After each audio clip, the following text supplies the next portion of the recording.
이는 결국 장성택을 북한으로 불러 김정남을 밀어보자는 비밀회동을 정사시킵니다.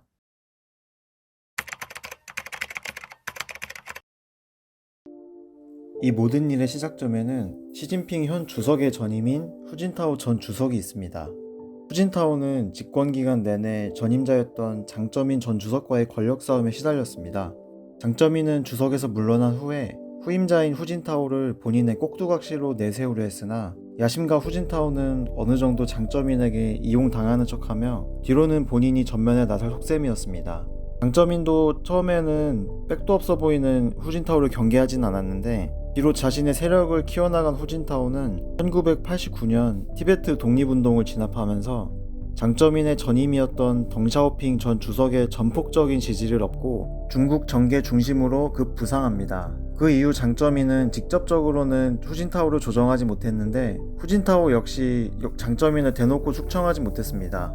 그 이유는 장쩌민을 지켜주는 상하이방이라는 세력이 있었기 때문인데, 상하이방은 장쩌민이 조직한 엘리트 중의 엘리트들로서 장쩌민 지휘 하에 중국 권력을 오랜 기간 장악한 세력을 말하며, 상하이방의 수장인 장쩌민이 상하이시의 당 서기 출신이어서 그 세력을 상하이방이라고 합니다.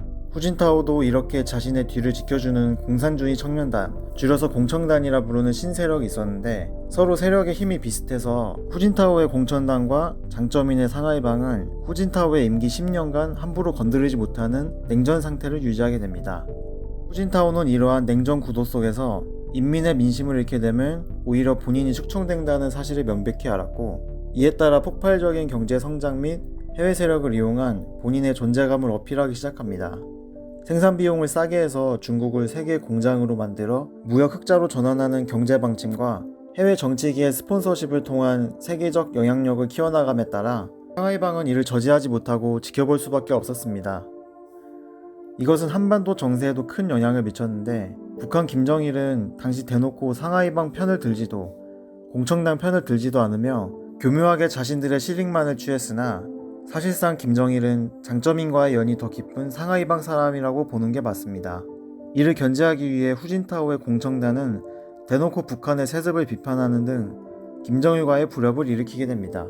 한국에서는 서서히 중국의 스폰서십을 받은 정치 세력들이 늘어나는데, 이 돈의 맛을 주도한 후진타오의 공청단에게 포섭되는 한국 정치인들이 하나둘 등장하게 됩니다.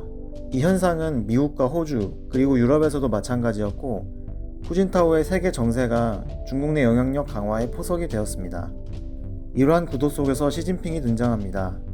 시진핑은 한껏 인기를 끌던 공청단의 사람은 아니었고, 오히려 장쩌민이 마지막으로 준비한 상하이방의 전략적인 카드였습니다.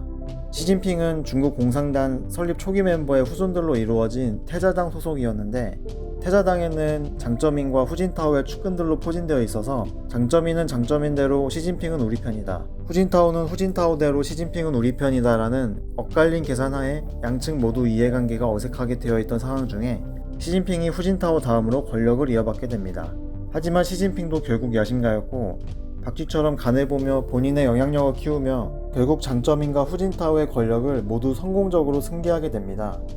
또한 자신의 든든한 배후가 되어주었던 상하이방을 오히려 쳐내기 시작하고 공청당과 협력해 나가기 시작하는데, 상하이방의 힘이 약해졌다 생각되었는지 이제는 공청단의 핵심 인물들을 숙청해 나가기 시작합니다.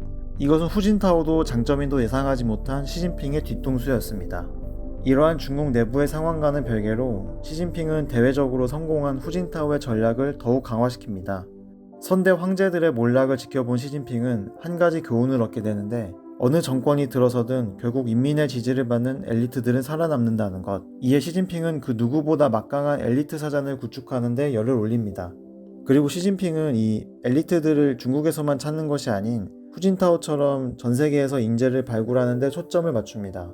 전에 미국은 왜 중국의 인공지능 기술을 두려워할까 영상에서 소개한 만인계획도 이것의 한 축입니다. 심지어 미국과 한국의 민주당과 언론은 시진핑의 스폰서십에 넘어가게 되고, 시진핑 정권은 인터넷을 통한 얼굴 없는 여론전에서도 전폭적인 지원을 받으며 성장해 나가기 시작합니다.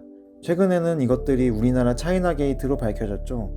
여기서 김정은은 아버지 김정일과 가까웠던 상하이방과 북한의 세습 문제를 걸고 넘어지며 공격해오는 공청단 사이에서 선택을 해야 했습니다. 이미 북한의 오랜 수뇌부는 상하이방의 지원을 받고 컸던지라 장쩌민과 상하이방에 대한 충성심이 강했으나 실 권력을 잡은 젊은 김정은의 눈치를 보고 있었습니다.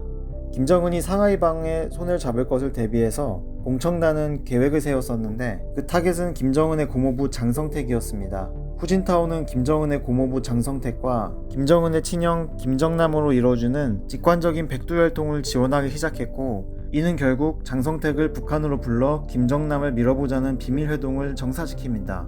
이 비밀회동의 내용은 반대편인 상하이방의 저우융캉이라는 사람 귀에 들어가는데, 저우융캉은 이 사실을 같은 상하이방 계열의 북한 수뇌부에게 알려줍니다.